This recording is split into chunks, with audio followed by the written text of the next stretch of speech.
What's up, everybody? Welcome back to another episode of Blood on the Razor Wire TV, where you already know it's real and it's raw. We got a guy on today, did a bunch of time in a crazy place. He's got a crazy story. But anyway, Benny, tell the people who you are, where you're from, and let's talk about you.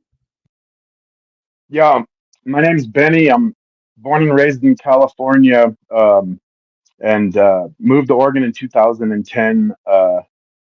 And so I did some YA time and juvenile time in Cali when I was a teenager.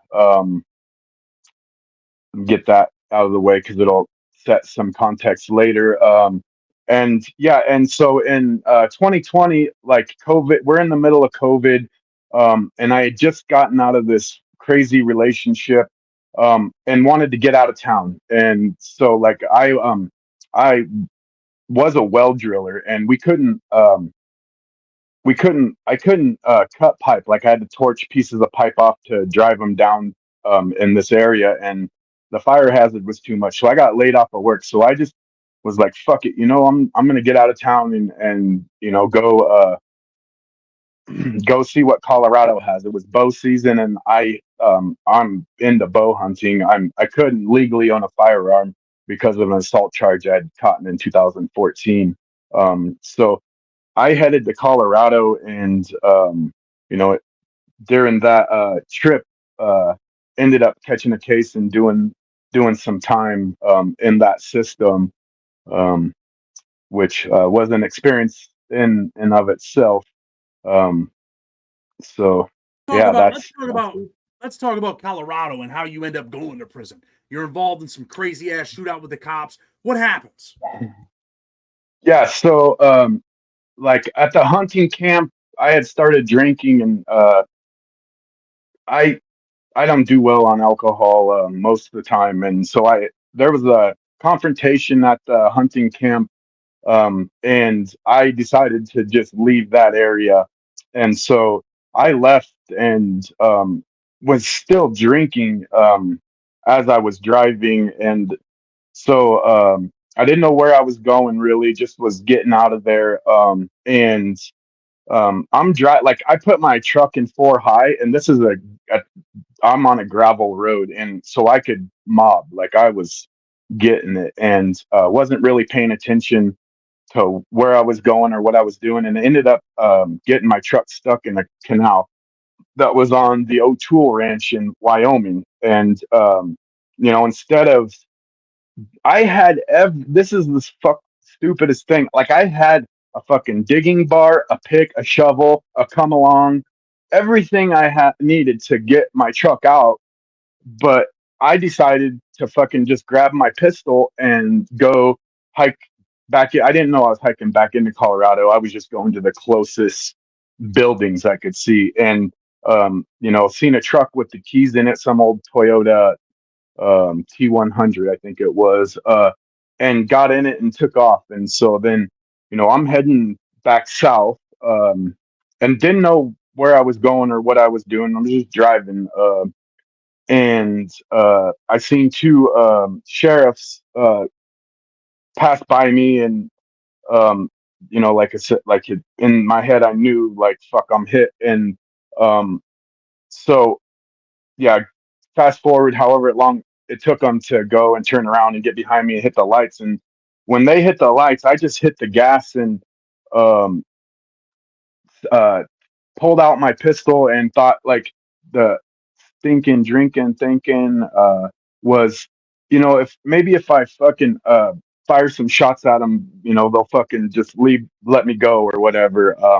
Which was the opposite, right? Like they so yeah, so what happened? Like I just punched the gas, and so I would wait until I would hit a straight stretch because this road's really windy, and start pulling the trigger. I would turn around and fucking line up and shoot at them. And so during this process, like I'm reloading this 350, it's a 357 revolver. So I'm reloading and fucking doing this on straights. Well, the last time I shot, I fucking seen the lead car in the chase fucking slam off the brakes and veer off the side of the road. And I thought, fuck, like I got one of them, right? And so I just kept going, and they had set up some spike strips before I got into I was heading into Steamboat Springs, and I missed those. And going into Steamboat, like I didn't, after thinking I had already hit one and going into a populated area, I wasn't trying to shoot anymore. I was just going. And, I was looking in the rear view and they were keeping plenty of distance behind me, but the line of fucking lights was incredible. Like I'd never seen anything like that in real life. It was like a movie type shit. Hey, let me And I was stop you on for a high. minute, Benny. Benny, let me stop you, right? So in your mind, you're just drunk. You think you're going to bust some shots and these guys might stop. Did it ever enter your mind that you might kill one of these dudes and end up in prison for the rest of your life or get killed? Oh, absolutely. It was like such an impulsive thing. I wasn't thinking about the future at all. Like I didn't, none of that was a thought. Like I don't really understand my decision making that night as a whole. Like I said, I had all this shit in my truck to dig myself out, but I just left it. Like, what the fuck, you know? Did you finally regret it though? I mean, after you're shooting and now you're talking about I didn't want to shoot no more. Did you regret it? After you were shooting, like, damn, I shouldn't have done that. No, no. So it like everything turned into like a dream mode. It's when I started like when I started shooting, like things like I detached from reality in a way. And then when I seen that motherfucker veer off the side of the road, like I didn't feel a thing. Like I was numb and wasn't thinking past the next fucking, 2 feet in front of that truck kind of thing. Like it was a complete like limbic system takeover. Earlier, you said that you were kind of in the secondary psycho phase. You told me that before we were on the interview, right? Yeah. Yeah. Yeah. That's what I like to learn about psychology and, why I do the things I do. And, yeah, there's like a thing with people with PTSD um, that like because of the stress levels are elevated so much when they're triggered by something, they turn into a secondary psychopath, meaning like they lose that fear and worry and don't think about consequences or whatever, um, and try to do whatever it takes to eliminate that threat. Are the cops shooting back at you at all? Or do they shoot any shots? I Not that I know of. Not that I know of. I don't think so. Like I said, they kept tons of distance. Like after I seen that lead car off the side of the road, um, I they didn't get close. Like the rest of the time, I'm on that windy back road. Um, I didn't see them behind me. Like that's how much space they kept. And then on the high, when I got into Steamboat and actually got on a highway, that like they weren't within shooting range. And so uh when they finally got me to stop, the dash cam video in my discovery was an hour and 40 minutes, and they didn't even start recording or didn't submit the actual shooting at them. Like it starts off with a shots fired, and that's it. Like I didn't do anything after that. Like so whatever. And then they didn't the body cam footage in my discovery didn't start until I was in the back of their car already. Like and so that's key to some more of why I didn't end up getting hit harder, like Let with me ask more you this time. though: how does it end? How does it finally end? So yeah, all right. So I hit a spike strip in between Hayden and Craig, Colorado, and something that was like cutting the power to the truck. And so I went a little ways further, but the front wheels fucking shredded and sparks were flying. And so I jump out before they could jump out, and I still had the 357 in my hand. And I sat there for like I said, it felt like forever. Like time was still as fuck. It was a strange um experience. And finally I threw the pistol and they get out, and instead of killing me, because plenty of them afterwards in the jail said, well, if I was there you would have been dead and blah blah blah. But they did the lift up your shirt, turn around, walk backwards with your hands up, and the arrest went gently. Like there was no aggression, or not even like when they had their knee on my neck, did they even put pressure? Or maybe I was just so fucking gone that I didn't feel it. But I mean, yeah, the guy was gentle searching me, and um, I remember saying something to him, and he was like, "Yeah, no worries," or like the interaction with the deputy's name was Anderson, and he was a they had called like every available sheriff in Routt County. So even the off-duty sheriff's deputies that worked the jail were on that fucking thing. And so he was one of the jail deputies. And yeah, it wasn't. So I got to the jail, and like the booking thing. I didn't say anything to, like, they're asking me, questions that I didn't have shit to say to them. I was just like, fucking put me in a cell so I could go to sleep, pretty much. So they don't beat you up, nothing. You're not getting beat up, nothing like that. Not during the arrest. I did some hard fucking time in that little Podunk County jail.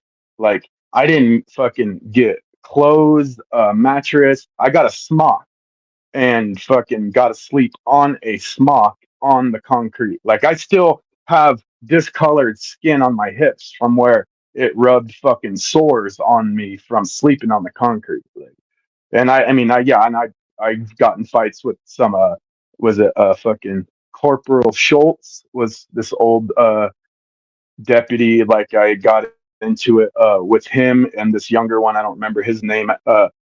Cool or something. I was fighting them in my cell one day, and this one native deputy came in, and fucking, I was naked, like stark ass naked, and she came in, and instead of shooting me with the taser, she hit me with that motherfucker, like on my leg, I think, and held it there. I remember thinking I was gonna piss myself. Like, she held it so long, like my teeth got chipped, and fucking uh like yeah, and I slept for 2 days after that.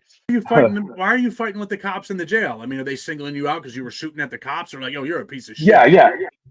I was, well, so like that assault charge back in Oregon, I did like county time, like the initial arrest, I did like 5 days or something.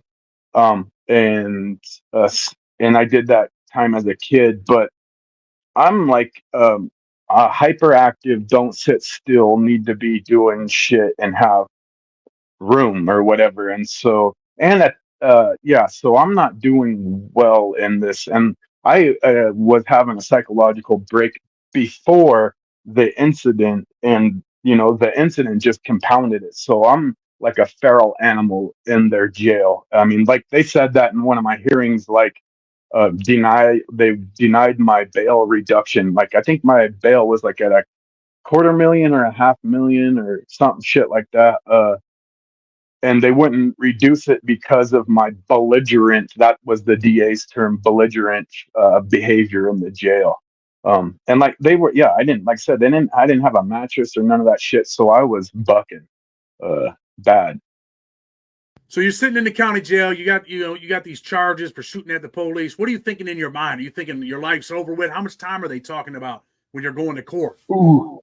Oh yeah, so yeah, my initial fucking charge sheet like had 8 or 7 charges, which first, it was like first degree attempted murder, and then when they seen that I was like nutting up, they changed it to second degree attempted murder, so I couldn't use the temporary insanity plea or whatever.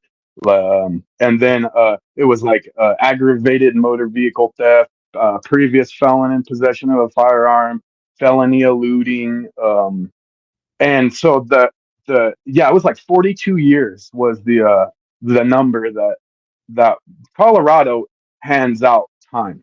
Like, they these motherfuckers are getting 20, 30 years like left and right here. So that was that. And I remember my like third day at the in the county, fucking, they like, I'm on the floor on my smock, and um one of the deputies opens the tray slot and was like, "Neighbors, homicide wants to talk to you." And I was like, "I ain't got shit to say to them, and if you want me out of this cell, you're gonna have to fucking come get me," kind of thing. Like, I was not having it, and that saved me in the end too, not giving any statements to homicide or anything like that.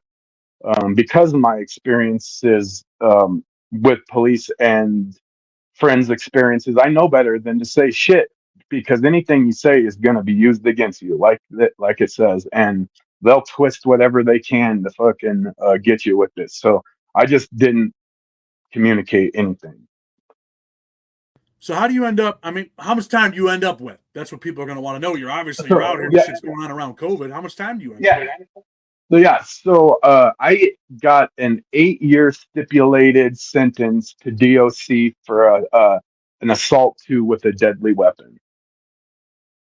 And in Colorado, you get like 50% or whatever. You only have to do like half of it before you're eligible for parole. Were the cops pissed off that you ended up with that little bit of time?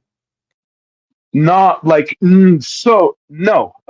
Actually no, because after I'd been in that jail for a little while and had calmed down, they realized like that I wasn't some fucking nut crazy, that yeah, like I developed like a decent, like yeah, towards the end it wasn't as bad for me there. Like most of them, there was one that like held the grudge, and he wasn't even a fucking deputy like of any sorts, but just the jail. He was just a bitch.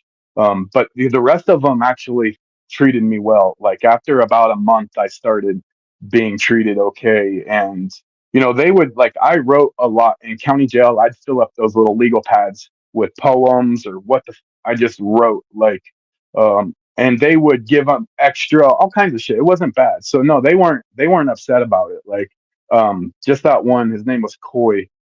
He was a punk. Like he was just a bitch. So you didn't really have many problems. So you end up with that time. How do you get such low time though when they're talking about 42 years at the beginning? Well, like so that 42 years is like like that would have been doing all that time consecutively, I guess. Like all those different charges stacked and done consecutively. So the 8 years, yeah, and then yeah, like so you get like I got 10 days good time every month. And then, like you see parole after 50% of the time. So I was only in, like, I paroled out. I seen parole of September 2023 and was out in November 6th that I was out the door. So the parole board approved you too? Yeah, so that's another cool thing. Like, so when I went in, like, I didn't do easy time at the beginning, and I had to make my bones, and so I caught COPDs, class ones, all that bullshit. But and I caught a class two fighting right of 6 months before I even seen parole.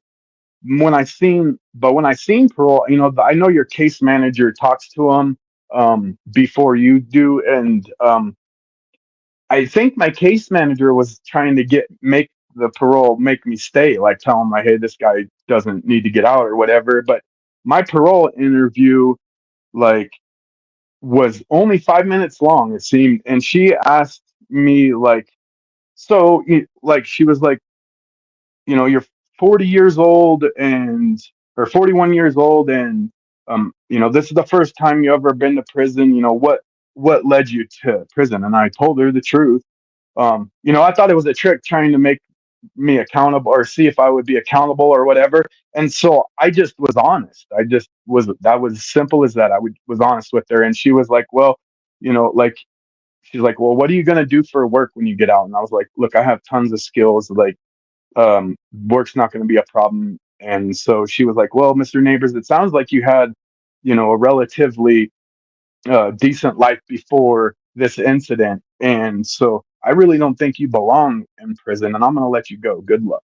And I sat there with my mouth open for a second, and the like realization kicked in, and I was like, you know what? Thank you very much. And I got up, and that was it. Uh, so, and everybody was like, what Prison. the fuck? And yeah, how'd you get away with that? And fucking blah blah. Like I don't know, but the gods were being nice to me that day, or the norns were. bunch of 211 guys over in that Colorado system. What was prison like for you Huh. walking in there? Okay, so all right, yeah, let me get this. So as a kid doing time in the youth authority system and group homes and different juvies in Cali, like I I knew what politics were, and a lot of my friends growing up stayed in trouble after they turned adult and done time. So I was raised in a really racist family. Growing up, I wasn't allowed to like watch the Cosbys or anything like that.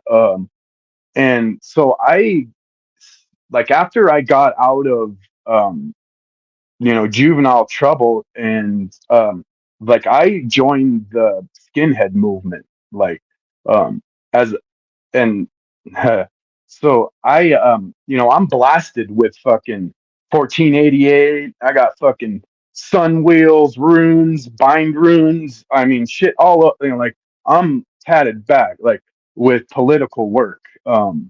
And so I knew like I didn't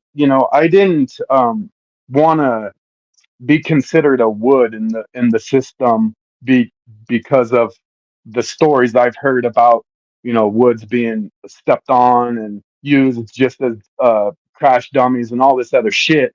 And so when I landed at my first facility, it was a private. It was called Bent County, and it's down in like the southeast corner of Colorado. And that yard is like a what they would call a non-designated yard.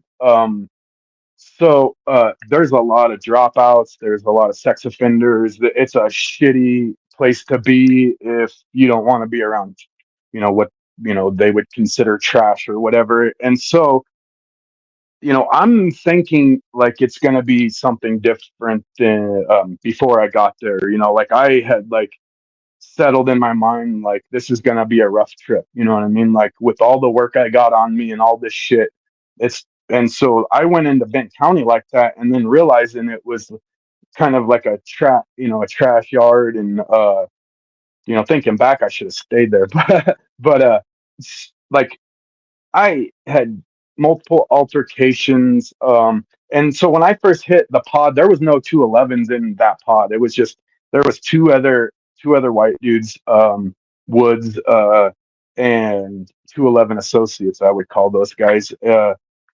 And so there was no like structure in my pod for a while. And the one dude left, and so it was me and this kid named Giraffe. And he was a decent kid, and it was cool. Like there was a Sereno from Cali in that pod, and he was an older dude, and he pulled me aside and was like, "Hey, check it out. This isn't your state. Like I see, like how you're carrying yourself, and like he's like, you should just chill. It's not your problem here or whatever." And so um, fast forward like 2 months or something like that. Uh, a 211 shows up into the pod. And all that, like all of a sudden fucking Giraffe's fucking not my friend anymore. And like, and it's kind of weird. And like I let the dude know right away, like I'm not into your shit or whatever kind of thing, you know, and um we developed a working relationship, like as like the car for that pod, or like the section they call it in Colorado. um I didn't like him as a person, or he was a fucking turd, and come to find out when I hit a real yard, he was fucking no good anyways. Like and that's why he fucking was sent to that specific facility. So anyways, I ended up like, so 5 months in, there was this young kid that had showed up named Bam, and he had like an iron cross on his neck and Othala rune on him, and said his dad was A&P, and um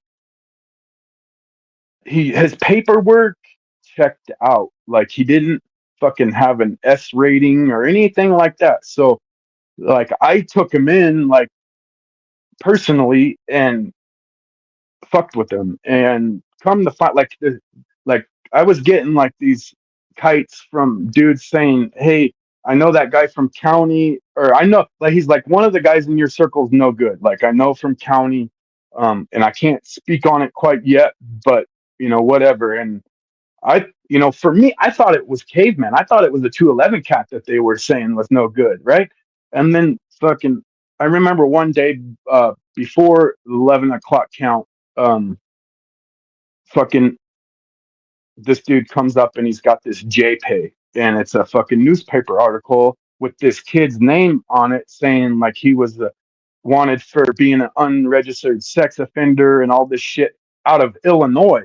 So like he was a sex offender from another state, and I took it personally, and yeah, I ended up fucking crunching him pretty good, like off the yard kind of shit, like Let me ask you and about got that, Brett. closed up. Let me ask you about prison politics. When you get around a guy like that, you're hanging out with him, and you find out that he's not registered and all this other silly stuff. You feel like inside that it's your job to smash this dude to get rid of him? Yeah, in a way, and um I knew that like I had been in some fights before this, but I hadn't made like a statement yet. Um and so just so I could get some recognition and be able to kind of stand on my own a little bit, I went ahead and maxed them out. Like um Trying to fight back? yeah, he was trying to get away, like, but I had this kid nasty fucking shut the door. Like the kid, like I call him kid, but he was like 24. Like he didn't want, like I was in his cell, like him and this other kid nasty were cellies, and I was in their cell waiting, and had nasty fucking lure them into the cell, like whatever, walk them in, and as soon as they get in, nasty turns around and just fucking shuts the door, and that's I took off, and he was trying to like at first he wasn't fighting back, he was like a wild fucking animal trying to get away, and he was a tough kid, so like it's in the beginning it was hard to like put it on him because he was so frantic and trying to get away, but so. Prison politics. Let me ask you this. How far are you willing to go when you run into a dude that you feel is no good? How far are you willing to go? You only got a 4-year sentence really to do, right? A little bit less than that, maybe. Are you willing to kill Yep. this guy? Are you willing to kill him if it comes to that?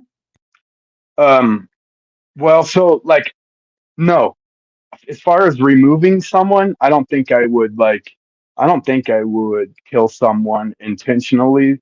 Sometimes if you get into a fight and black out or red out, and no one's there to stop it, it could be bad. But um I don't, yeah, no, I don't think so. Like taking if it was like a threat against my life type thing, yeah. And then I've been there too, like where it's been like I thought it was a life or death thing kind of fight in the cell.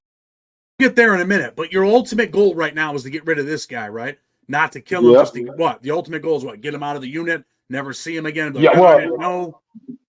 Well, like it was to remove them from any yard. Period. They call stretching them off the yard. So beat them bad enough to where the DOC puts them in PC. And is that in every prison he goes to? They got a special prison for him over there in Colorado after he gets jumped on because of the SO label? Well, man, so it's such a weird thing, and like nothing's really consistent in Colorado with like how people are treated and what happens. So they have a place that's called territorial that um they have. It's called Cell House 5, which is like transfer unit, and then territorial is like the original Colorado State Prison, like built in the 1800s, and that houses the majority of people that are designated no good. Like they have yeah, it's a PC yard there, and then they have PC yards at like Arkansas Valley, or Ordway, and then like I said, Bent County was like half or more than half were no good there. And even on the level 3 and 4 yards, level 4 they don't stay. unless they have money, and then they'll get extorted or something like that. But Talk yeah, about they have, and understandable. Let's talk about your situation where you said, you've been in a bad situation where it was kind of like a life or death situation. Was that in prison? yeah. So fast forward, like, so I get closed out after that incident. I didn't stay at Bent County. They took me to Lyman, to their one of their closed units there, and that was a real prison. That wasn't a non-designated yard. That would, like, I boxed my cellie at my second day in, kind of thing, and fucking the was it my se- second or third day, the Serenos fucking killed someone on the tier. I mean, it was live in that motherfucker.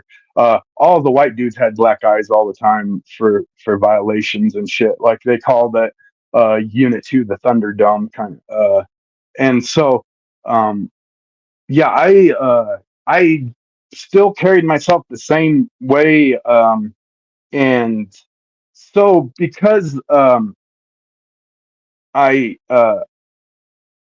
knew racial stuff better and was not afraid to fight and all this. The pod that I showed up in only had 1 to 11 cat. Like, the unit, there was probably 12 of them, but in that pod, it was just this old dude, Jimmy Green, and he had the keys for the whole unit for everybody, including 211s, and he ultimately got to say what happened with the non-affiliated Woods, or me as a independent skinhead, or whatever, however they fit me into there. I don't know exactly how they fit me in. I just refused to be called a Wood there.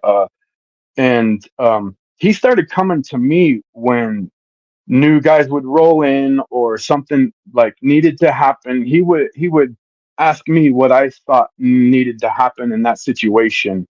Um, and so I started telling him.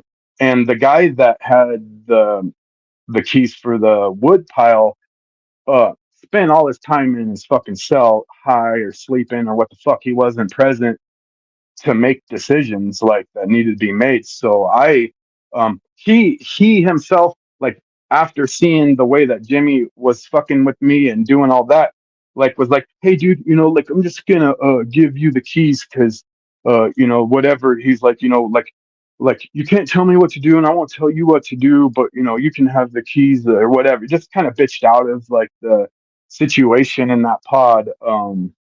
And so like, I started making some decisions about removals of non-affiliated Woods, and different stuff like that. So yeah, fast forward, like, so I eventually get reclassed. Like, they opened up, or no, wait, I didn't. No, it wasn't. I got overrode. Like, they opened up a veterans unit at Lyman. Like, so if you were a military veteran, you, like, at first they were overriding guys from clothes to go to it or whatever, but you could go to this unit. So they came and interviewed me 6 months into me being in that environment, like that. And there's plenty of stories in there of lots of shit. But so at first I'm like looking at this guy and like I had been, like, I'm not like truly a criminal. Yeah, I'm capable of violence or whatever, but I'm not like a criminal type minded person, in a way. And like, but after being enclosed for just 6 months, instead of immediately taking the offer to be overrode to medium and go to this fucking veterans unit where there's more amenities and easier time and all this, I like told the dude, I was like, like, fucking, I don't want to live with a piece, and the whole line about fucking medium dudes suck and all this bullshit. And then and like, and I remember, like, we couldn't go to the office, like, out of the pod to the office by ourselves, or to fucking go to the case manager. You always had, like, someone with you whenever you interacted with anybody that wasn't in green or anything like that. So I remember my friend Denny was in there with me, and like, I asked him after, like, words like, hey, what do you think of that? And he was like, fuck man, like, why wouldn't you? He's like, it doesn't sound so bad. And I had asked a couple other guys in the pod that day or something like that, like, what they thought of it. And then I realized, I was like, fuck. fuck this, I'm gonna end up catching more time or dying in this situation. So um yeah, I got overrode to medium and was in that unit for a year, and it was cool. I mean, it was still political, in a little, in a certain ways. Like there's still racial politics and all of that, but it was more under the radar and not as out in the open and whatnot. And so, I get there and like in the beginning there was no, like, we still had our section in the chow hall and all of that shit, but like it wasn't like I'm going and checking people's paperwork or like that. Like I and but it developed into that eventually, as more and more guys, like they stopped overriding guys from close for that unit because it was becoming like, they didn't want it to be political, but because you keep overriding guys from that environment, that's what it's going to be. Like some of those guys can't change their stripes and don't want to, You so said you said that you might have been in a situation where it was life or death. I mean, was there some violence or what? yeah. Oh yeah, I'm getting to that. So yeah, so like fast forward a year after I get to the medium, and at this point on, um I have the keys for the woods in um that unit, and there aren't very many of them. And there were at that time there were two 211s active, and one of them, had the unit, and the other one, fucking, I don't know what, but they decided to make me the unit enforcer. So like, if there's a chow hall issue that's not like an immediate on-site thing and is going to be handled back in the unit, like I'm on deck for all that shit. Like I'm violating all the dudes and fucking from burpee violations to hand-on violations, like for a period of time. And finally, like I had like was having enough. And one of the 211s paroled, and it was just one there, and like I'm getting close to be eligible for community corrections and to reclass down lower to an MR. And so, they got that whole fucking thing about like a kick and a kitty and all this shit.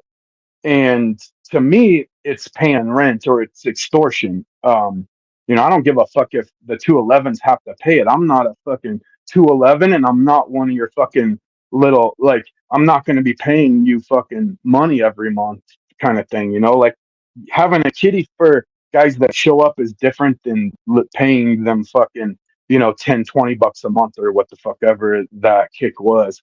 And so I had always had an issue with it and was forced to pay a couple of times in close custody.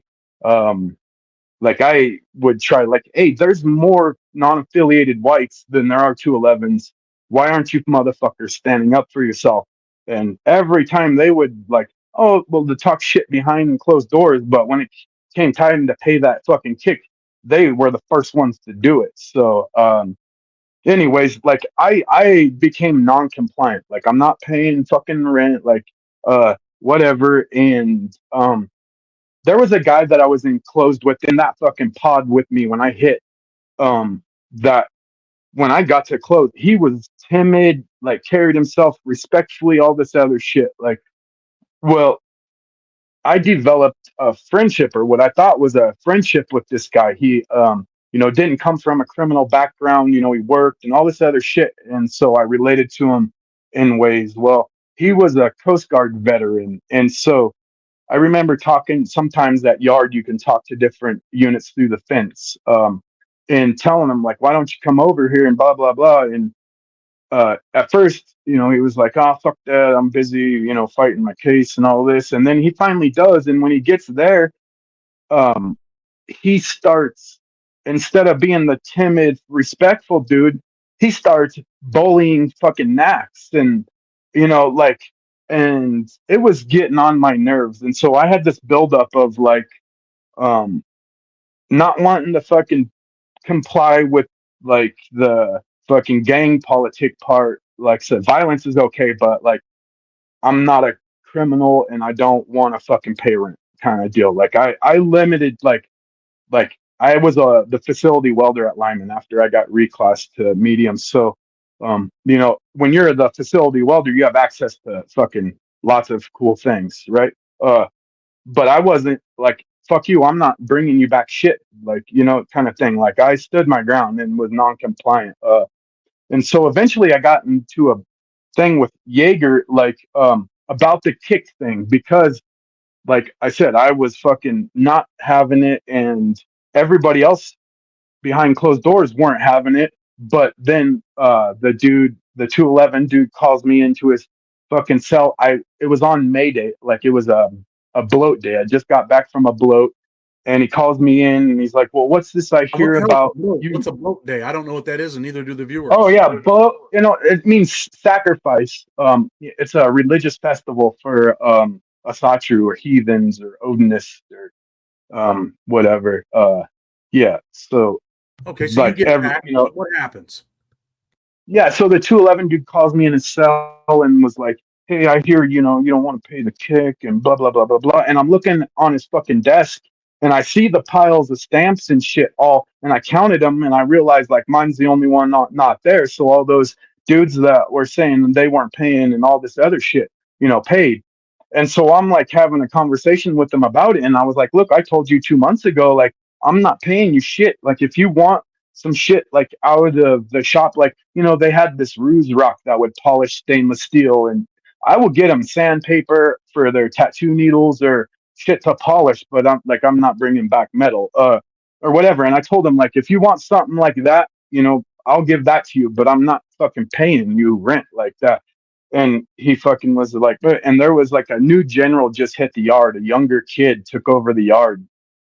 This dude, yeah, I'm not gonna say his name, but anyways, he was a lot more violent. So his policies were a lot more violent. And so Jaeger, like as I'm interacting with Mike, like Jaeger comes in and was like, "Yeah, and he said this and that and this and that," which shit I didn't say. He was trying to gas the situation to where I was gonna have to bang with Mike. And I turned around to him and fucking snapped and called him out. Like I went from Mike's cell into my house, which was two doors down, and was like, "Get your ass in here, you motherfucker!" And, "Oh, I'm not gonna risk what I got going on for you. You're fucking."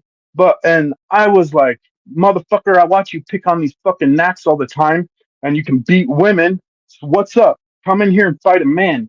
And he fucking ducked the fade in front of the fucking entire pod that night. And so the next morning, I get up and he's fucking that Jaeger's fucking. Uh, I could tell like he's fucking been up all night thinking about it or whatever. So I knew like that we were going to be getting it sometime that day. And so we went to fucking breakfast and came back, and he left the chow hall before me. So I came back. We live on the third tier, and he lives like right at the top of the stairs next to the showers, and I live farther down. So I had to pass his cell before I got to mine. And when I got to his, the door popped open and he was like, "Come on." And so I went in and shut the door, and we fought for like 3 minutes and 47 seconds. Like it was a brutal motherfucker. Huh. You Like remember? You I'm missing remember part the of my 3 minutes ear. and 47 seconds? You remember the 47 Yeah, seconds? yeah, it was on the write up. Like like I have weird memory about things, but yeah, that's what it was. Like and it was brutal. Like we both fucked each other up until we had no more gas. Like and if I would have been weak, he would have killed me. I'm sure of it. Like uh absolutely 100% positive. Like he chewed my ear off. Like a piece of my ear came off. He was biting me, fucking trying to gouge my eyes. This motherfucker was trying to get me. How much time did he So have? he had like 40. He was doing a 40 piece for killing his wife. Uh So he's and got 40 so yeah. years. You got 4 years, and you guys are in the same pod together. Yeah, and I'm literally my community corrections application had just been turned in too. Like, but I wasn't like I had enough of it. Like I didn't that point, like you said, like I stopped thinking about consequences, and I'm just gonna get it. So yeah, that's what happened. And so yeah, like uh that was a bloody fucking bad experience, that's for sure. Um, Worst thing you've seen over there, Colorado Department of Corrections. what's that? The worst? Worst thing you've seen that might have affected you. Oh man, watching those fucking essays smash that dude's head on the tier. Like this dude fucking rolled up and uh I don't know what the situation was, but the call was made and it might not have been the right call. And so they fucking were getting this dude in the house. And when the cops would walk, they'd shove him under the fucking rack and then drag him back out uh, after the cops left the pod. And eventually, this guy fucking tried like stumbling fucking to the pod door to get out of there. And when he hit the second tier from the third tier, they got a hold of him there and let him down the tier ways and just got him on the tier like and did not stop until fucking everybody's choking from spray and all that shit. Like they just there was like I forget there was like four of them. Just I was watching this guy's head just bounce off the fucking concrete like boom boom, and then so when it's done, like the nurses and the cops are putting this dude on the fucking stretcher and he's fucking like doing the death throes. Like that was a trip. Unbelievable. So anyway, how long you been out now, brother? Since November. What's it like to be free? Do you appreciate your freedom? Never going to get drunk and start shooting at the cops ever again? Yeah, no, I'm never gonna get drunk again, period. But yeah, no, freedom's good. And so, so let me say, before I, went to prison, I had matured quite a bit and was no longer an active skinhead. Like as of like 2013, like I lost my active status to law enforcement that were watching, you know what I mean? Like, and so I had grown as a human being and realized that prejudice wasn't cool or whatever. And so, I had to kind of like put that old mask back on going into prison. And after that fight with Jaeger, like I started deprogramming the prison and all that out of myself so I could prepare to get out and function. And I still like held on to some kind of racial beliefs, and I'm going to tell you, it changed. So when I get out, I get paroled to this veterans house. Like this dude opened up. He like won an appeal or something and got out of prison and knew that there was like a huge need for veterans needing housing and shit. Like convicted felons and all this. So he partners with some nonprofit and opens up a house and. Because I was connected with the veteran community in prison, and I got connected with him and was able to parole to that place. And so my second day, he was like, "Hey, take him down to Rocky Mountain Human Services and get him some help with rent and all that shit." And so I go there, or yeah, no, I think Manny took me, and my this super hot chick is there, and I remember she had like some communication with Manny before and was like, is that one of yours? And he was like, yeah. And she was like, well, I'll take him. Well, uh that's the chick I'm with now. Like that's my chick.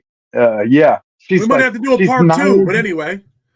Yeah, for real. Well, like, and I wanted to say, she's mixed race, she's half black. Like, like, so that prison experience turned me off enough to make me see the world through a different lens. Let's say that. Like I said, even though I wasn't, prejudiced anymore, I never in my life would have dreamed that I would have crossed that threshold. And I will tell you, she pulled me, and I didn't put up a fight. Like, and it's been the best experience. Like since I've been out, that like that veterans program was kind of janky in some ways, and I'm thankful that they gave me a place, but I didn't want to stay. As soon as I left that thing, like my life is like I don't have any regrets at this point. Like besides having to go to parole every month and all that, but yeah. How do you reveal that? Let me ask you this, right? Because I didn't know that going into this story, right? How does she feel about the political ink, the 14, the 88? I can't How hear. does she feel about that?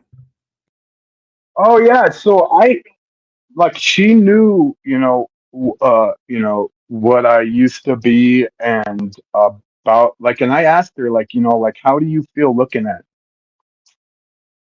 it? She doesn't see it.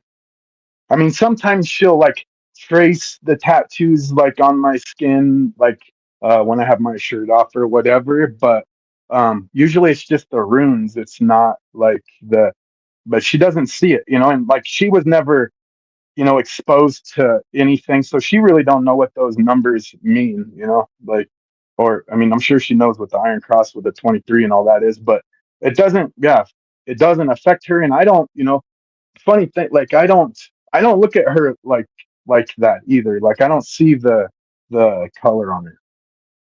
Kind of like a redemption story for real, bro. Like a crazy story, Yeah. right?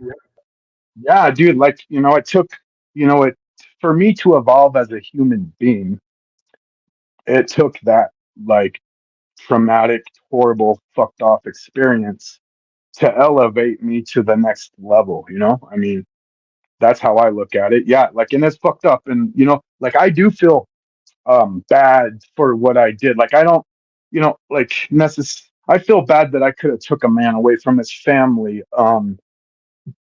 And that's as far as that goes. But yeah, like I have remorse and I'm not like I said, I'm not a criminal. I don't like steal and rob and do all that shit. Like so yeah, I'm thankful for making it out alive, and being able to see things with a different light and embrace, when you're in like inside you. I was one of those ones that hard timed constantly. Like I wasn't I always fucking was sad because I missed something, you know what I mean? So I like to embrace everything now. Like you can't take anything for granted after an experience like that. 100%, man. Listen, I definitely appreciate you coming on, right? Let me ask you this before we get Yeah. ready to go. What are you doing in your life Yeah. right now? Are you working? What's your life like today? Yeah. So I'm working. Well, I'm off of work because of an injury right now. But yeah, I'm just getting on my feet. Like I'm a welder.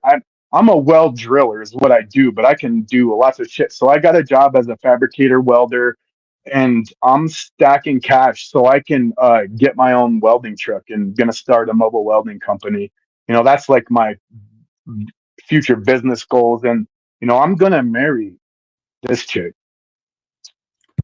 Like That's what's up. I'm happy for you, that's man. one of them. So yeah, yeah, like so yeah, I'm, and like they still won't take me off the STG thing or some shit because of they said something about removing tattoos, and I'm like, so like that might be a possibility later on, or covering up some of the more extreme ones that are blatant. Ask you one more question before we go, right? Do you have any type of like PTSD from your experiences? I mean, from when you were younger, growing up, skinhead, and then going to prison and Yeah. being involved in the violence? Because I see you're a little bit nervous, a little bit shaky. Yeah, so I have PTSD from my experiences before prison. Yeah, absolutely. Like growing up, my father was extremely abusive physically. And then, I've been in fights my whole life. I've never gone 6 months without a physical altercation, except for now that I'm out. I've tried, but haven't succeeded. And so yeah, inside, and then after, fucking, putting on that mask and then perpetrating all the violence that I perpetrated, and then that last fucking big fight, yeah, it fucked with me quite a bit. Like I'm hyper vigilant. Like I don't, like I'd never sat with my back to doors before, but I would give it, like, if like I would make concessions and shit. Now I don't make any more concessions. Like, and yeah, my blood pressure is always fucking high. I don't sleep well. Like I'm always fidgety and can't. Yeah, yeah. There's like long lasting effects from it. And I'm like considering ketamine, like a ketamine treatment to, because my nervous system is so fried from the PTSD right now. Like, there's risk of stroke and all kinds of health issues from it. And that ketamine shuts you off, like it shuts your nervous system completely down and resets it. So, yeah, like I'm doing things on my own to try to do that and haven't been successful with it yet. So, that's like the next step in that. Listen, man, I appreciate you coming on the show, man, sharing your Yeah. story, sharing your experience. I wish you nothing but the best, Benny. I'm gonna tell people if you like Yeah. what we're doing, I think this was a great episode. Hit that like button. Yeah. Don't forget to subscribe. Blood on the Razor Wire TV. Benny, say what you want to say before we go. Yeah, man, to anybody out there that has, racial ideas, it's you're burning energy and it's not getting you anywhere. Like, to hate for no reason is yeah, it's not a good thing. And prison's not, I mean, it's not a good place to be. Like, I don't care who you are. Like, you're not doing anything. Like, if you are racist and you're trying to build up your race, you ain't doing shit for them in there. And I mean, like, you're not building up anybody or anything sitting in prison, breaking more laws and being violent. It's just trash. Like, it's garbage. Like, and to you, Chad, like, I watch your shows, and that's, you are distinctive from most of them because you have that positive message. You have guys on that have changed or, have made different choices while in or whatever, to start doing things more positive and to better their lives and their families' lives. And so that's why, like, one of the last things I seen from you, I was like, I'm gonna reach out to him because I have a unique story and it would be the perfect platform to share. So I think you should keep doing what you're doing. And Listen, man, I appreciate that. I tell people all the time, we don't have a tough guy YouTube channel. We got a real YouTube channel. nah, It's not. We're not here for right, prison politics. We're here to try to uplift some people. Dudes that it wasn't intended at first for dudes and chicks that got out. It was for to kind of give our stories for kids. Like, hey right, man, maybe I don't want to go this route. Maybe I am doing the wrong thing. And now you know what? It helps dudes that are getting out, and that's what it's about, bro. Helping each other, man. But again, yeah, for I sure. appreciate you, Benny. With respect, Blood on the Razor Yeah. Wire TV. Don't miss an episode.